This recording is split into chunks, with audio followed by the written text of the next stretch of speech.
Welcome, everybody, to the R&R Catcast, a fan-based podcast focusing on Montana State athletics.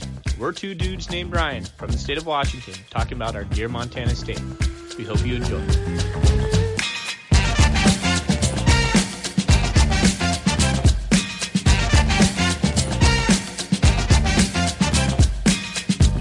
Welcome back, everybody, to the R&R Catcast. This is Ryan, a.k.a. Thorny. I'm flying solo tonight because all I'm doing right now is introducing an interview that I conducted with Cory Nicol last week.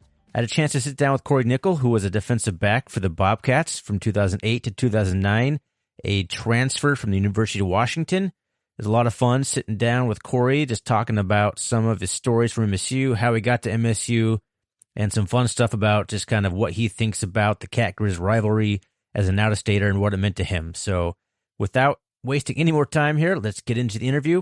Enjoy.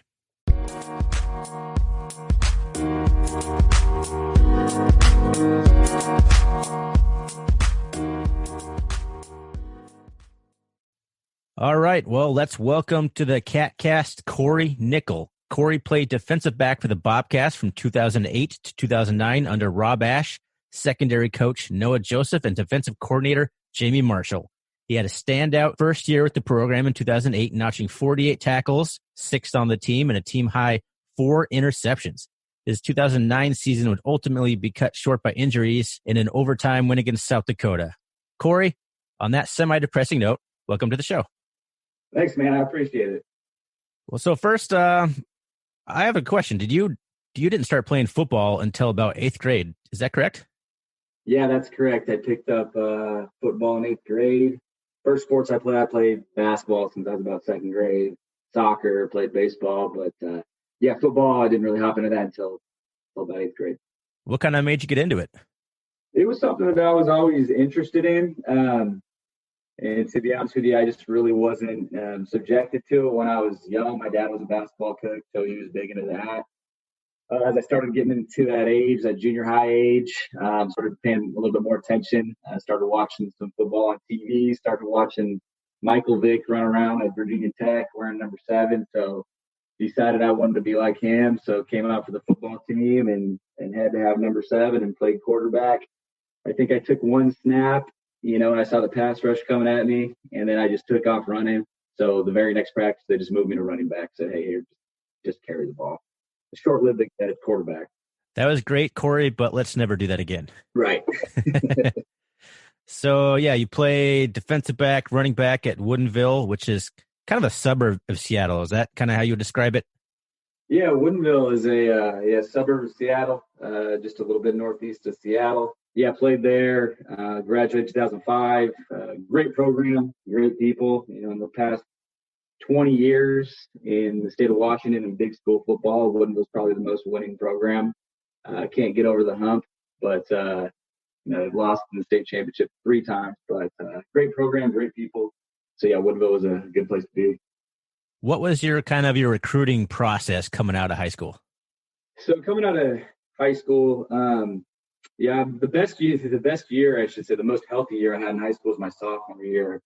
And I played pretty well on a really good team, a team that was ranked pretty high in the state. And then, so caught a little bit of attention from that. And then my junior year was cut short to 2 games with a broken foot. My senior year, played about 5 games, tore my MCL. So missed quite a bit of time, still got some interest, did some things pretty well at some camps, and kind of had, some big sky interest. Some, Division II, Division III type stuff. Decided that, I wanted to try my hand, to play at a bigger school, that my opportunities were, coming out. And so I decided to go down to Orange Coast College and do the junior college thing. I had a couple former teammates from Woodinville that were down there that brought me down there. So I decided to kind of forego any opportunities that I did have, just to try to get down there to Orange Coast Junior College, make something happen, and try to play at a bigger level. So you did have an opportunity at the bigger level. You ended up walking on to the UW, the Washington Huskies. How big of a factor was your kind of growing up as a fan did that play into the decision to walk on to UW? Yeah, it honestly came down to opportunity. And so when I played 05 in junior college, redshirted 06 with an injury, I had a handful of scholarship offers, Montana State being one of them with Coach Kramer and Coach Kristoff. But I still always kind of had that itch I needed to scratch to see if I could play at the Pac-12 level. So Washington had been interested in me, and I'd been talking to them a little bit. And I did know that their defensive back situation wasn't stellar, wasn't great. They did let me know, hey, we're only using 78 of our 85 scholarships. If you come in here, do your thing, we'll get you paid. And so they made it very just appetizing for me to go ahead and do that. And, to walk on there wasn't going to be very financially burdensome just because I was able to live at home and just travel to school. Tuition at that time wasn't that expensive, not what it is now. So I just wanted to go and give it a crack. But yeah, it came down to opportunity, and I also considered walking on at Boise State too, because Boise State was recruiting me, and then they told me it was Pete Kwiatkowski, and he used to coach at Montana State, and then he became. You remember Pete Kwiatkowski? Yeah, I always called him PK because I couldn't quite, pronounce his last name. Yeah, no, good dude, real good dude. He was recruiting me while he was at Boise. Yeah, he's a great coach. Great coach, and he is at UW now. So that's kind of how I ended up with a scholarship from Montana State, actually, because Coach Kwiatkowski, it came down to me and this other kid that they're going to take as a scholarship DB, and the other kid was a kid from Mount Sac. They needed a junior college body. They ended up going with the other kid, and so Coach K, he called me and just said, hey, we're going to go with the other guy. He's like, I appreciate you through this process. He's like, I'm going to give your name to a couple other guys. And so he gave my name to like Rob Kristoff and Coach Mike Kramer there. And they just called me up the next day and just offered me a scholarship, kind of sight unseen. And so I had a relationship there with Coach K. And so I considered walking on there as well. And I actually went to a practice there with Coach Peterson and Coach K and sat there during the practice. And at that time they had watching their DBs run around, and it's Orlando Scandrick, who played he just got done in the NFL for like 12, 13 years. They had, I think it was Kyle Wilson, who was a first-round draft pick, DB. He did X amount of years in the league. And then they had like another guy or two there that was just good. So I was looking at him like, man, the opportunity is not here. The opportunity sounds funny, but the opportunity is actually at a Pac-12 school. And so I just decided to go and try my luck at UW. So you spent a year at UW, and it sounded like, from what I had read, you were kind of working your way towards a starting spot. Is that correct? Yeah. I got there just right before camp and got in there and played well, had some good fortune. There's they weren't deep there to start with. The guy who I was roommates with, he was a transfer from UCLA, and they were kind of counting on him to start on one corner. The other corner was pretty solidified with a guy named Roy Lewis, who did about 5 years in the NFL. And so my roommate, he comes in, and then he pulls a hamstring like first day. Then one of the other corners, catches he had some legal issues going on, so he started practicing, then he had to sit out. And then there's probably like maybe 3 or 4 other like scholarship guys there that I was able to outplay. So really after about the first maybe 4 or 5 days, I was running with the ones, all the way through camp there. So what ultimately led to you transferring from the University of Washington? Yeah, so when I was at junior college, had a really good first year there, freshman year. At the end of the season, though, I had an injury to my pelvis, kind of groin area, and then I had a surgery that next spring stemming from that kept me out in the 06 season. And then so this is 2007 when I'm going to UW, and so this is really the first time I'm really playing ball on this. And it was a pelvic floor repair and adductor release, kind of very specific surgery. And so first time I'm really playing ball on it, and it kind of I re-aggravated it, towards the end of camp. And I'd been through a lot just in terms of injuries. At that point, I just kind of got overwhelmed with emotion and just probably made a pretty big mistake and just say, no, I don't want to do this anymore. And so I just kind of turned in the jersey and walked away and just said, I'm just ready to be an average Joe now and not play any more football. So I was kind of in in a cloud and a haze there for a little bit of time. And then, after talking to a handful of people and being away from football, kind of realized that, you really get one chance to play. A lot of people would do all sorts of stuff, to be in the position that I was in and have the opportunities that I was in and stuff like that. So I kind of picked myself back up and dusted myself off and continued going to school at University of Washington through the school year there. And then I got into the transfer process. So how did you end up at Montana State? So I ended up at Montana State. When I started getting into the transfer process, it was largely a good amount of Big Sky schools, considered Eastern Washington, considered Montana, Montana State, Idaho State, floated around to Cal Poly, like they're Big West, Big West, I think it was at the time. Were they still running the triple option back then? Yeah, I believe they were. I think they were old school Cal Poly, but so yeah, it was kind of like floating around some Big Sky options. And kind of a funny story. So this guy I played with at Orange Coast College ended up, actually a couple guys I played with at Orange Coast College ended up going to Montana State. One of them was a guy named Paul Barch. You may or may not remember the name. He's a defensive lineman. I played, it's 07, 08, sounds about right. I was actually in Huntington Beach, and it was getting pretty late, like in May, with some friends. And we go to this place on Main Street, and we bump into this guy, Paul Barch's father. And at that point, I was pretty sure I was going to go on to Eastern Washington. That's what I felt like I was going to do. I bumped into Paul Barch's father, and he said, "Hey, I heard you left University of Washington. Where are you headed?" I said, I'm thinking about going to Eastern. And he said, "You should talk to Paul." He's like, "They still got some scholarship money. They need some DBs." And so I was like, "Yeah, okay, whatever." And I never followed up on it. Then the next day, I got a call from Paul at Montana State and asked me, if I'd be serious and whatnot. I told him, yeah, I'd definitely give it a look. So he told me to send out my film. And I think this is just getting beyond where film was DVDs, VHSs and DVDs. And so we were finally able to figure out how to put it on YouTube. And so shot the YouTube link out there to him, and he gave it to Noah Joseph, the DB coach. Took a peek at it, liked what he saw. So I think Noah gave me a call the next day, and then we started talking business.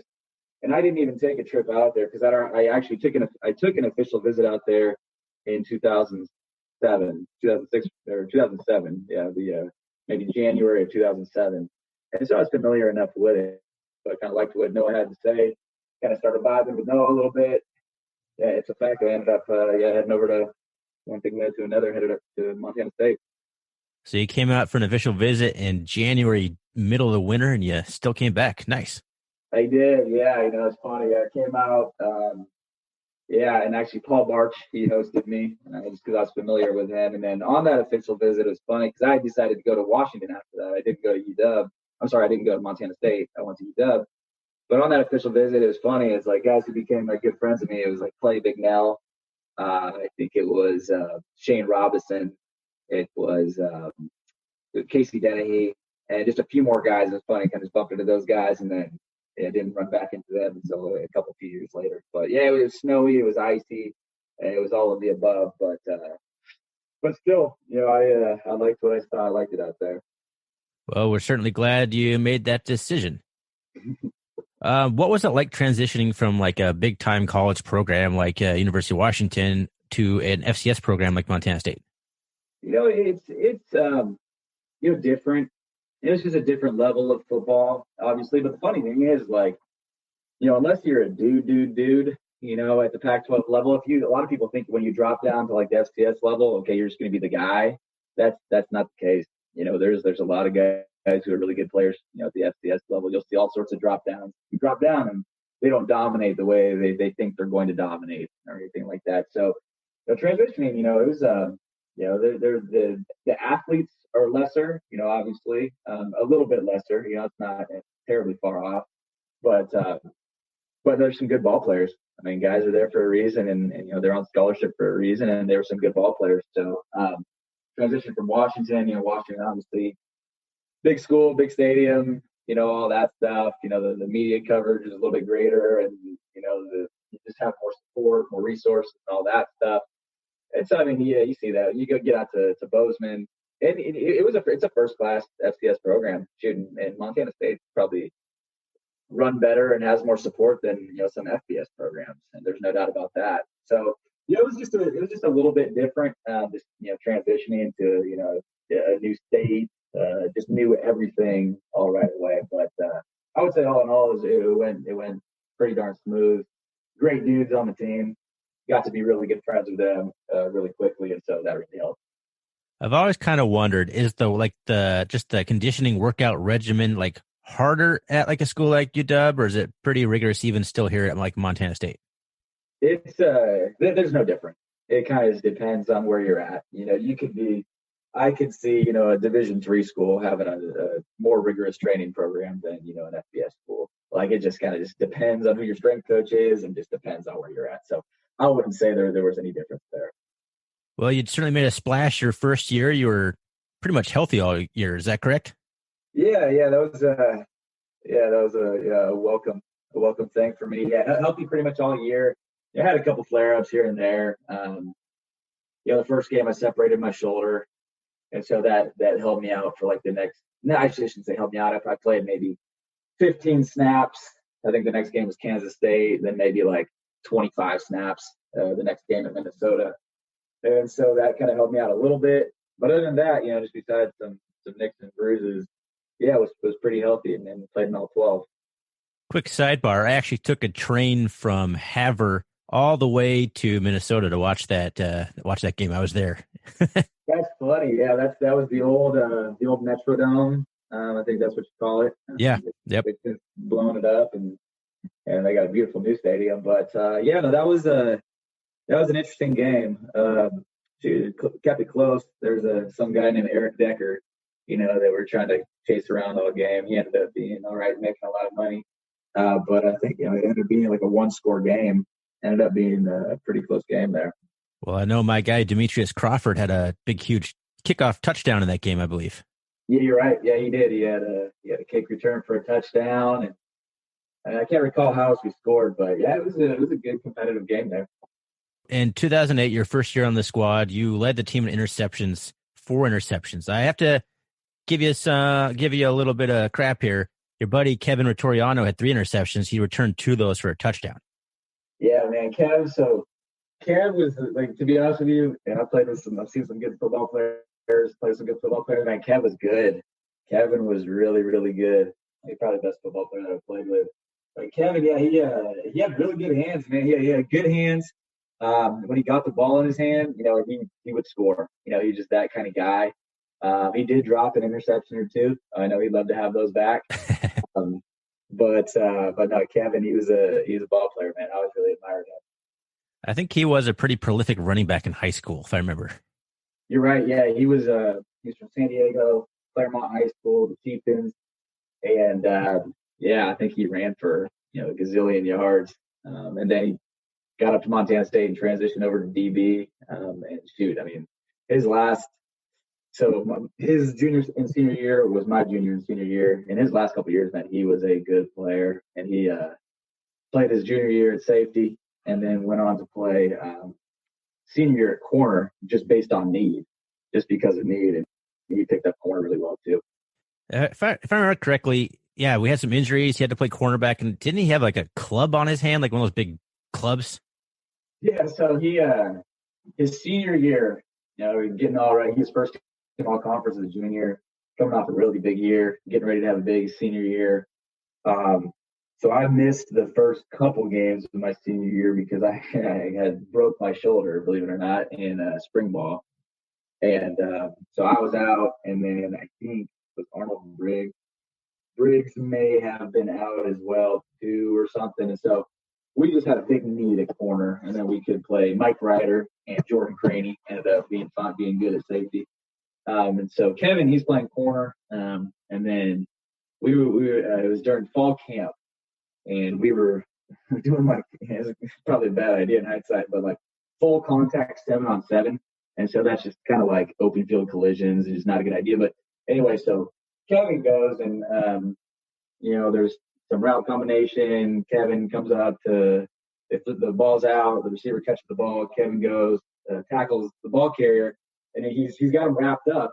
and he's trying to hold him up because he's trying to get people to strip the ball. And then Mr. Friendly Fire, Jordan Craney, comes and just knocks Kevin. And Kevin's arm was just extended, and he put his elbow out of the socket. And so he just dislocated his elbow, right? Like, Kevin's elbow was dislocated. It was pretty bad. And so, they had to get Kevin over to the hospital over there and just set it. And so I think he probably missed maybe the rest of camp, maybe, or another week or two at camp. But he didn't play the first game. We played at Michigan State. He was out the first game. So he didn't play the first game. But then, he came back. When he did come back, he had a brace on his whole arm. He had a big old elbow, like a Darth Vader brace on his arm. So that's probably what you're thinking about. I was actually there at the Michigan State game as well. Loyal fan, man. Loyal fan. We could use more like you. That was not as competitive as the Minnesota game. No, that wasn't. They were, Was that Kirk Cousins, the quarterback?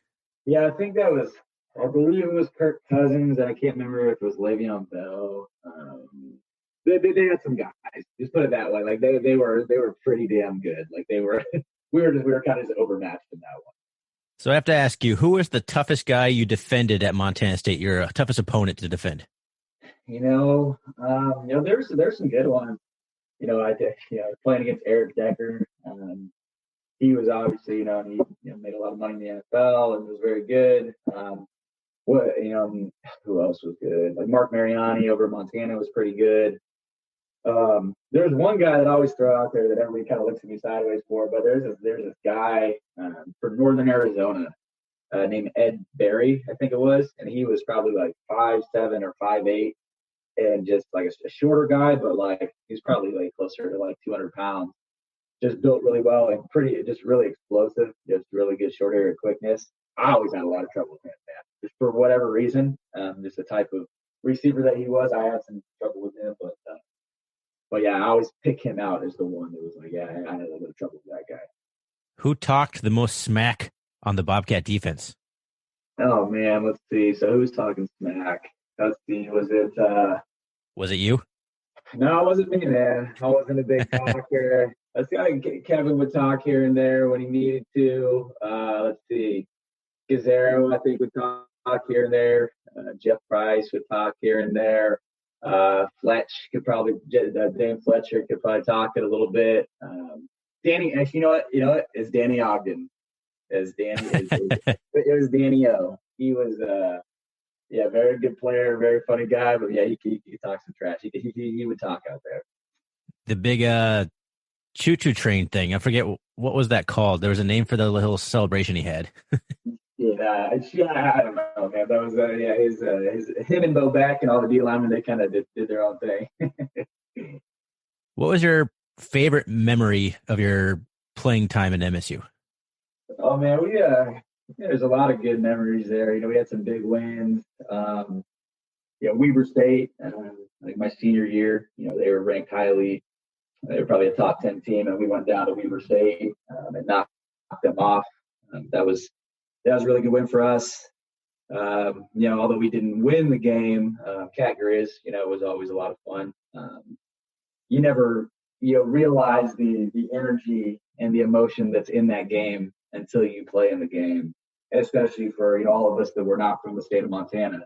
It was kind of really eye-opening when you get there and you just see that this game means everything to the whole state, and so once you are a part of that game, you can just feel it, the emotion, just how much it means and all that stuff. So that was really probably the most fun and most like excitement, I've ever had playing the game, where it was just alive. So we're recording this the weekend before the UC Davis game, but when I plan to release this, it'll be Cat Griz week. So what kind of, I guess, to build off what you just said right there, how would you compare Cat Griz to a rivalry I guess you're pretty familiar with, like the Apple Cup? It's funny that you asked that. So I was most recently on staff with Cal, the football program there, and there's a guy named Gerald Alexander, who a lot of Montana State fans are probably pretty familiar with. He was a DB coach there a few years ago. Coffee me. Yeah, Coffee me. Yeah, he's the Twitter king, man. Great coach, great dude. but he really enjoyed his time in Bozeman. He absolutely loved it, and so we always got to talking about Montana State and stuff like that, and we both said we're like, hey, the Cat Griz rivalry and that game itself is the Apple Cup doesn't even come close to the level of just intensity and emotions and really what it means, and we both agree with that. So it's kind of one of those things, and a lot of people who've never been to a Cat Griz game or never played it or anything like that, they'll just say, yeah, whatever, it's a rivalry game. But until you go and step on that field and just feel the emotion, it's pretty unique. And I would put it up there. And obviously you got your Iron Bowls, you got your Ohio State, Michigan, you got your all those big rivalry games. But Cat Griz, I mean, it's not top 10, it's top 15. What was just the week leading up to the game like? Just kind of the prep week for Cat Griz. Yeah, I think each year it was it's different. There's a different feel, and obviously every game you want to win every game, but it's always it was always the last game on the schedule, and it's just different. And we have two good teams as Montana State. There's always playoff implications and all that stuff, and it was just it was different how we prepared. I think everybody, stayed a little bit longer. Everybody, worked a little bit harder. I mean, just because you knew how much it meant.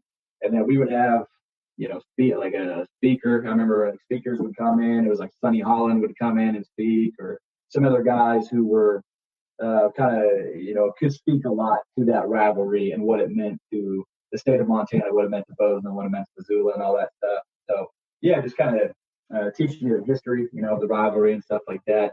And so, yeah, it was everything definitely gets just cranked up a few levels. That's kind of how we feel in Montana. It's hard to describe really how Cat Griz just impacts the state and how important it is. It just kind of transcends the game. It's just hard to explain. And I'm glad to hear that some people who weren't familiar with it come and play here. Like they kind of they get it. Like you don't get it until you play in it, and then you do get it, right?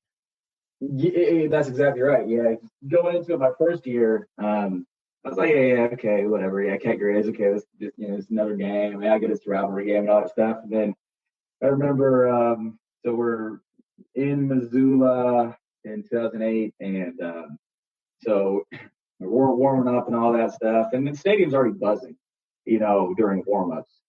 Stadium's buzzing, it's hopping, and you can just feel like a different energy. And then I happened to be a captain for that game, and so I think there was 3 or 4 of us walking out for the coin toss and all that stuff. And as we're walking out through the tunnel, I mean, we're getting beers, beverages, whatever, poured on us, and getting cussed at, getting cursed at, and you can just kind of feel just hey, this is something different, And then you go on and you line up for the kickoff, and I was on the kickoff team, and just the electricity. I remember just running down the field, just feeling it. And obviously, you got Montana State's got a great facility. Montana's got a great facility, and it's just packed to the brim.